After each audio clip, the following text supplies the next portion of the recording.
Welcome to the Mental Fitness Podcast. Today's entrepreneurs are mental athletes that have to know about the mind and how to keep it fit. Our goal is to increase our resilience against stress and anxiety, optimize our productivity, motivation, and optimism by learning about the human mind through psychology, neuroscience, and human behavior. I'm your host Ozan. I'm a founder who has experienced the challenges of launching and growing a business and a keen student of human behavior over the last 15 years. I'll share with you what I know and learn. Hundreds of impactful, behavior-changing ideas are waiting to be discovered by us. Let's begin now.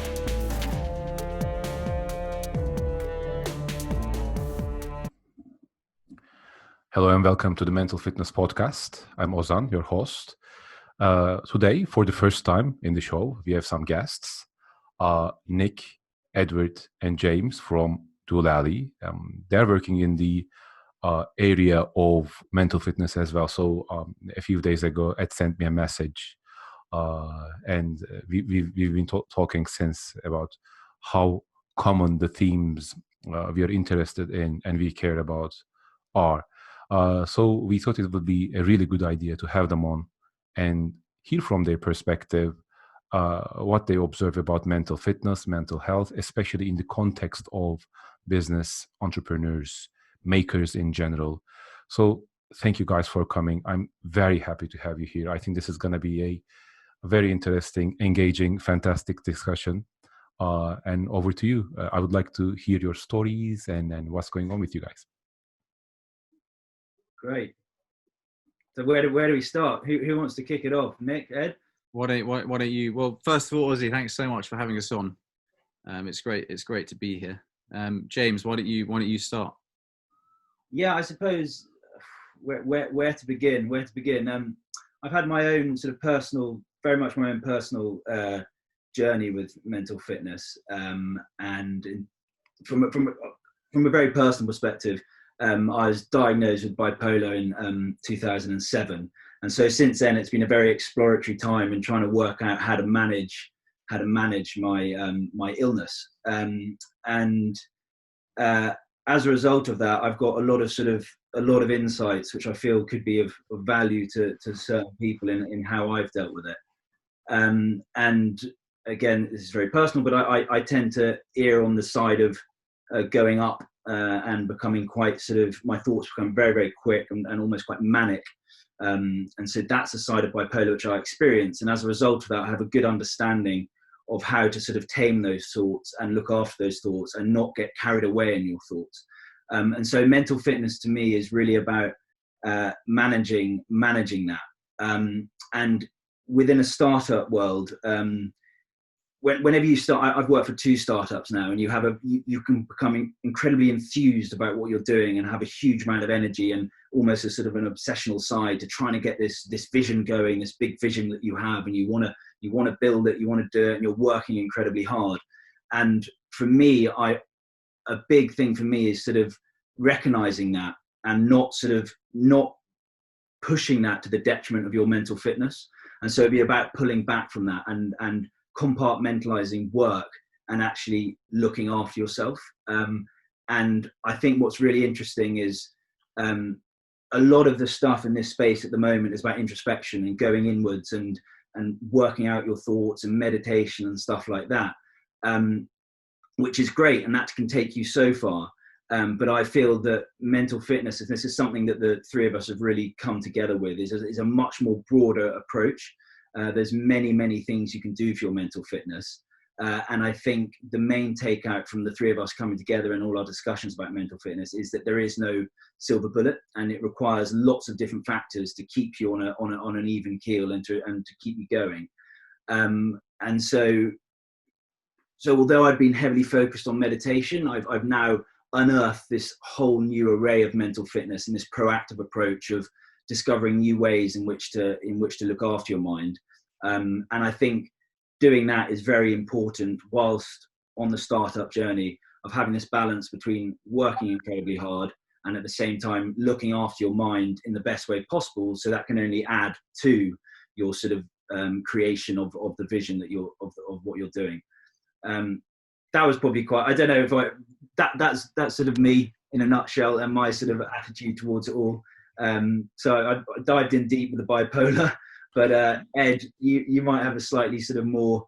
I don't know. We've all got different approaches. I mean, before we jump onto your ad, sorry, yeah. just short comments. I think so. Thank you very much for that. Some notes, just for the sake of the audience who's listening just so they can organize the themes better. Yeah. Highs and lows that you mentioned, I think it's a really important theme. It has to do with the dopaminergic system in the brain, most of all, of course, with other systems involved as well. But dopamine actually is the motivation.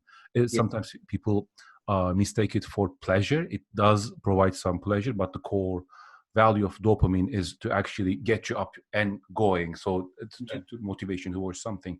And that system might be overactivated or underactivated. And that is the manic and that hype. Yeah. And the world of startups is exactly that type of a world. So it is quite double difficult for people who are potentially suffering from manic depressive tendencies and to be in the world of startups. So I think some self-awareness goes a long way there. But I think this was really important from what you mentioned. Yeah, and it's that self-awareness is key, and being disciplined and recognizing, hang on a second, I'm getting too into this. I've got to manage that. I've got to get that balance. Yeah, you're absolutely right, Ozan. The second theme I catched on was I think this is what I call entrepreneur's dilemma, and this was one of the previous episodes we recorded in this episode in the podcast. So at one hand, you have to believe that what you're building is impactful and that it is gonna work 110%. Yeah. But at the other hand, you have to kind of know that your idea might fail and that you might need to try again. So this is almost like unless you compartmentalize, and this was one of the themes that the third theme that you shared, unless you compartmentalize those, it is quite difficult to manage that. So don't push if it is a detriment to your mental health. Absolutely. And final theme that I quote on there was mental fitness is more than meditation. So meditation is something that people know, use, which is, I think, fantastic news for the world. Yeah. But there are other things that we can do beyond meditation. Absolutely. Just sum up of what you said. Yeah, you're absolutely right, Ozan. And that final point really sort of hit me quite hard about a year ago. I was like, hang on a second, I've gone inwards for years. And actually when I go outwards is when I start to feel, see improvements and stuff. But it requires all things firing, if you like. Yeah. Thanks for that. Yeah. Over to you, Ed. Yeah, thanks, Ozzy. I would say for me, I first of all, I'd say that from my perspective, my own experience, it's normal to have, days of a good mood and a bad mood, have these inherent ups and downs. I think that's just something of being human. So I think it's important to say that. But in my life and my background, I was in the corporate world before I started this startup. I was in a world where it was very, long hours, very project orientated, and at times it could be quite difficult to disconnect from what you're doing in the office, and particularly with the increase in use of technology, always being on the phone, always being a phone call away from your boss. There it was, at times it becomes very, very difficult to disconnect yourself from that. And also I would say at times it can be quite difficult to plan things ahead. And it's quite interesting for us. We've interviewed so many people and asked them why, what stops them doing more things that they know that are good for them and good for their mental fitness. And quite often the answer is not planning ahead enough. And so I would say for me, coming from the corporate world, trying to implement some discipline, whether it's at the beginning of the week, at the weekend, just making time for yourself, a bit like what James was saying, to ensure that you have little things to look forward to either during the week or at the weekends as well. I think that's really, really important. I would say more specifically to a startup, obviously there's so many stresses that come with that, all the uncertainty. There's lots of external judgment as well for people who don't understand the sort of the lifestyle or the learning curve that you have to go through, particularly for your first startup. And so for me, what's been really helpful is making sure that we've surrounded ourselves with enough mentors, people who've been there, who've done it, people you can just go for a chat to about either the business itself or more general themes around, dealing with your mental fitness whilst in a startup. I would say my third point as well, in the way that I deal with mental fitness, I think there's definitely a short-term way of looking at it, and that kind of encompasses the two things that I was mentioning to you just then, which is planning ahead, making sure you're making time to ensure you've got enough things to look forward to for yourself. Also surrounding yourself with a group of people who understand what you're doing. So that those are the two sort of short-term things. But for me, what's also important is having a longer-term vision of your mental fitness. So a longer-term goal that you're working towards. And actually, ironically, whilst a startup might not be the best thing for your mental health at times, I think in the long term, if you look at it as a challenge to overcome, I think and the amount that you're learning whilst going through that, I think that's really important. And that's the way I've always liked to live my life, is always to make sure I've got good short and longer term goals to look forward to and try and achieve. So that's my answer. I think that's quite interesting that you mentioned a longer term vision for mental health. What does that look like? Well, a longer term vision for my mental health is translates to me to make sure I've got enough challenges enough things that I can try and accomplish over a period of time. So, I mean, that could be, I don't know, running a marathon. It could be, running a marathon in 6 months. It could be, getting involved in a startup. It's just making sure that I've got enough. It's similar to having those short-term planning goals in place, but it's just a longer term view of that, as it were. I think I understand. Correct me if I'm wrong. Some activity, and this I think goes back to a recognition and understanding of how the human psyche works in a way. Some activities and some type of activities are quite taxing in a way on your mental health, whereas others can be restorative. So if I'm getting that right, while you are planning your 10, 20 or 5-year journey, make sure to balance out these mental restorative type of activities with those that are quite potentially disruptive and difficult. Is that the way? It is that, Ozzy, but it's more just having that sense of accomplishment to look forward to. So having something to aim for, and then getting to the end of it. It's more that just sense of achievement that comes with having a goal. Okay. Now I understand that better. So a quick summary of what I've taken away from this is, and the last point I'll circle back to that. So the first one is essentially health and recovery. I think there are a lot of analogies in the physical world that we can use for mental health.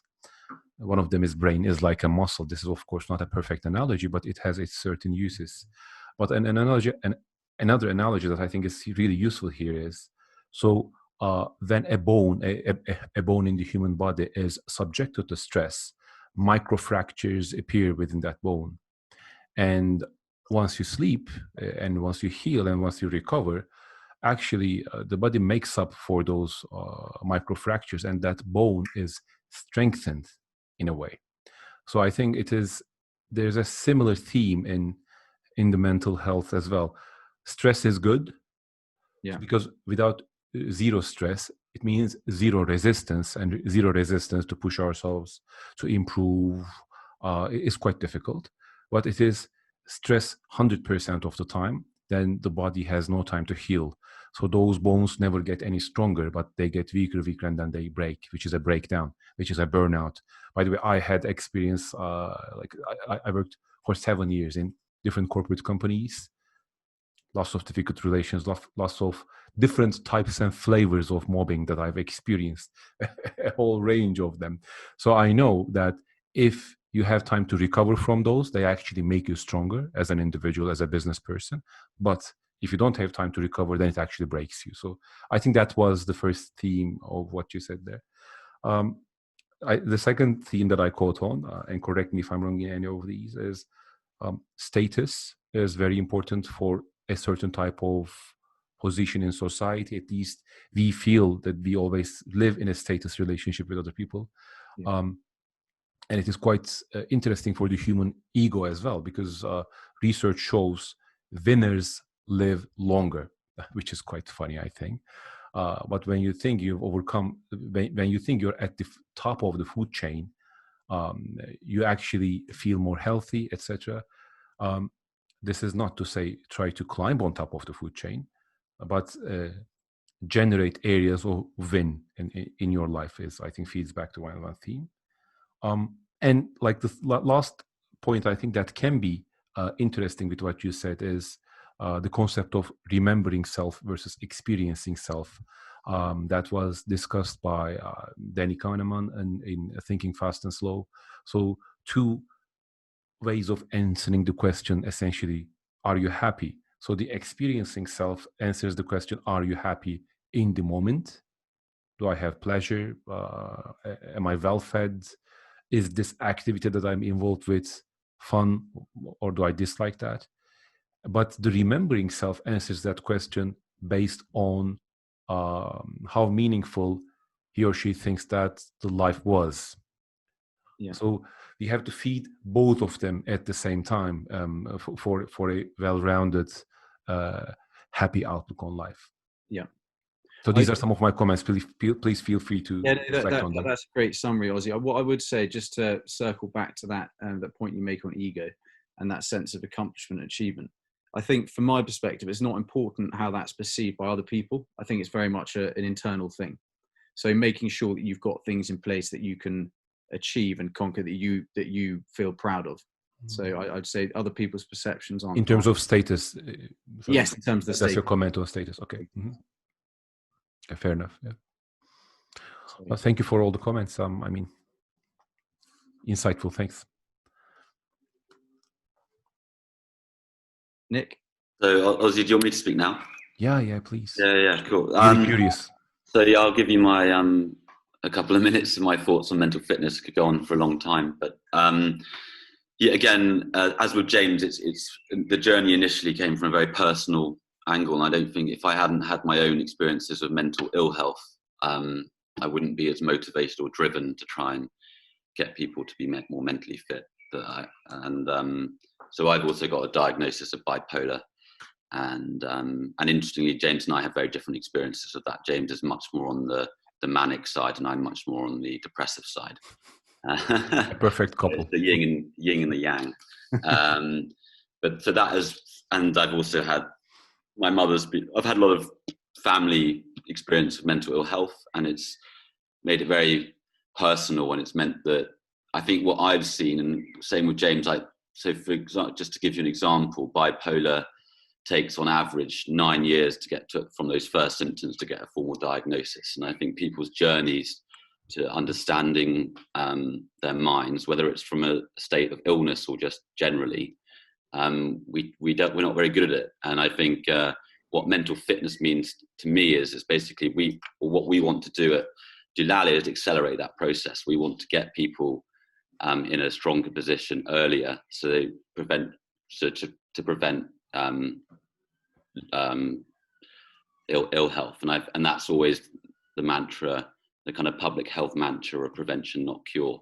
And actually, we've been spending energy and time and money on looking after our bodies for the last few decades, and it's very much the mind has been left behind.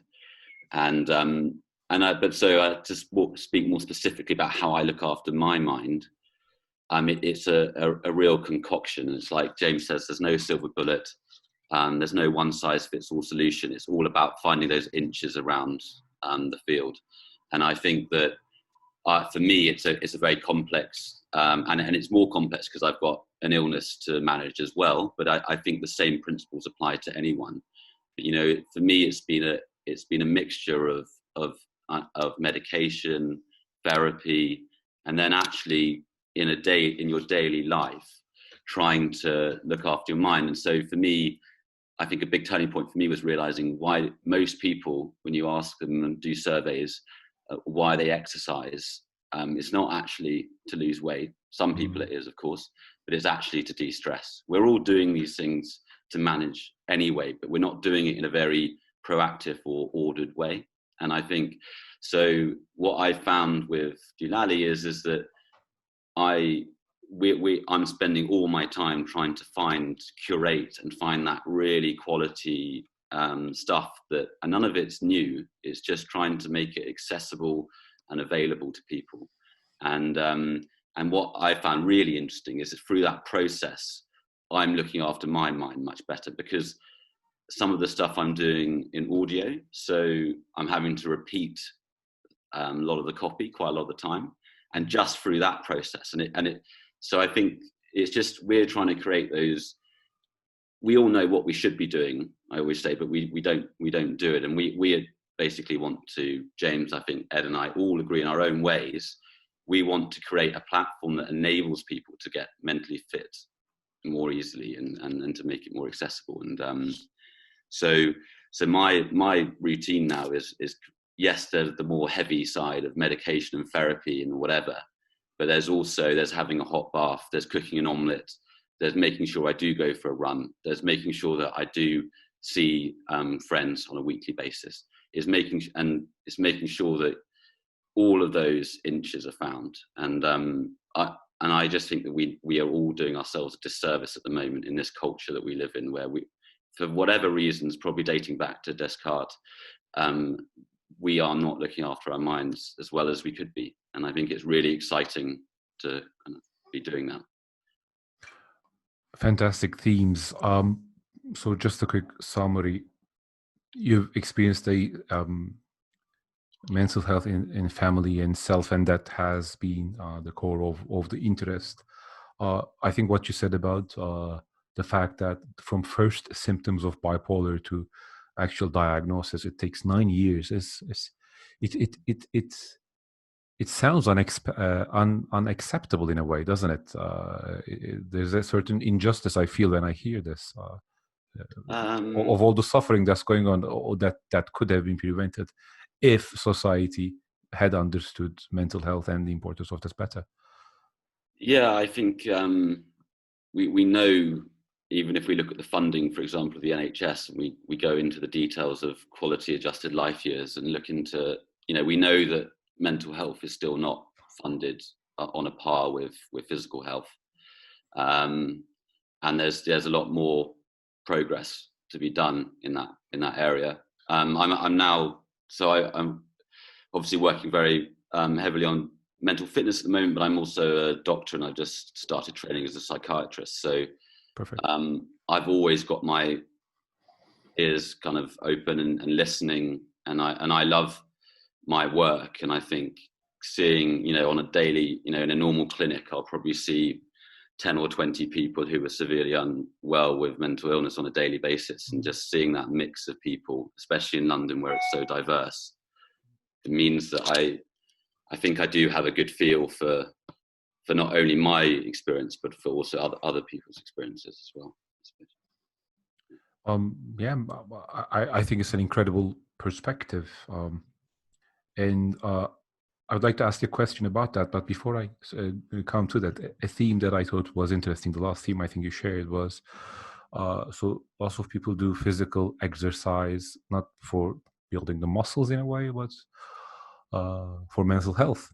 And it has different dimensions, like the sympathetic nervous system is activated when we do sports, and so that has it is your field of study as well. So that has some positive effects. But I think the bigger analogy there is, like, sports is a pretty new thing, isn't it? I mean, sports is a game in a way.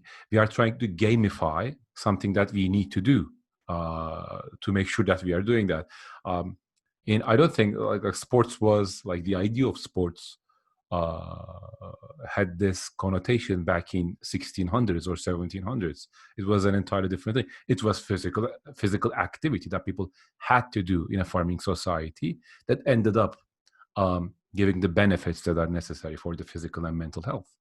But now, because we are trying to redesign, the human species, we are redesigning a life with dimensions we don't understand 100% in a way. That is like the human variability. And we design a perfect life, but it doesn't have the physical component. We say, I now need to gamify this with sports to make sure that I do that. So it is something that I need to do extra. And I think like there's an analogy there, like this relationship between doing physical activity versus now having to do that through sports. I think there's a similarity, there's a parallel with the mental health aspect as well. A lot of things that were automatic in the pre-modern life that would keep us sane, happy, social, etc. Now, some of them are lacking, and we have to consciously come up with reminders to ourselves, activities for ourselves, to make sure that we get the benefits from that, just like we get from sports. I think that's quite interesting. I totally agree, and I think, you know, moreover, I think the other problem is that our cultures and I think it goes a bit back to our kind of reptilian brain, and, you know, like fundamentally our frontal cortexes are allowing us to develop so quickly in a cultural and scientific, or in the worlds in which we're living in, is changing and evolving. But our old brain, which is our kind of the stuff we don't have, so our parasympathetic and sympathetic nervous system, limbic and the limbic, you know, all of that. I think there is a big disconnect, and I think that potentially is. I get asked this question quite a lot, like, why are we, particularly from the older generation, because they don't really get it. And they're like, why is there a boom of mental illness at the moment? Is it just because is it a flaky generation or whatever? And I think probably I can never give I haven't come up with a very clear answer, but for me, the obvious one is the way in which we're living at the moment. And that's so a big thing we do with Doolally as well is this balance between the virtual and the real world. And we really want people to have genuine experiences and to live in the real world. And I think, and that's just one example of a huge change, which, to be honest, it's our generation. We were the first generation to have social media from the age of as a teenager, and we've had it. And you know, there's some unbelievable stats now, but you know, most people can't go without two minutes without checking their phone. It's the first thing you do when you wake up because your alarm's on there, and it's the first thing you turn off when you go to bed. And I think it's really, the data isn't there yet, which I find unbelievable, but that for me, there's a real issue around that, and it's something we care a lot. I think Ed and James would agree, like it's something we really care about. And that was the first. What we're doing has evolved a lot, but initially it was all about doing in the real world. We wanted to get our generation out doing things that are good for their minds. That was the kind of the mantra to start with. I think these are all fantastic points, and just because I like to keep this episode in a digestible length, it's been 30-ish minutes now, I would recommend putting a stop here. But I think this conversation is quite exciting, and if you have the time, let's do another episode if we can, and let's potentially talk about the role of digital devices, mobile phones and smartphones, the dopamine system that they trigger in us, and let's talk about the people in your community and audience that you're in contact with, and what you're hearing from them in terms of the problems that they experience and what works for them. Yeah, we'd love to do that. I think okay. That'd be brilliant. Okay, then talk to you in the next episode. Take care. Bye-bye. Thank you. Bye-bye. Bye.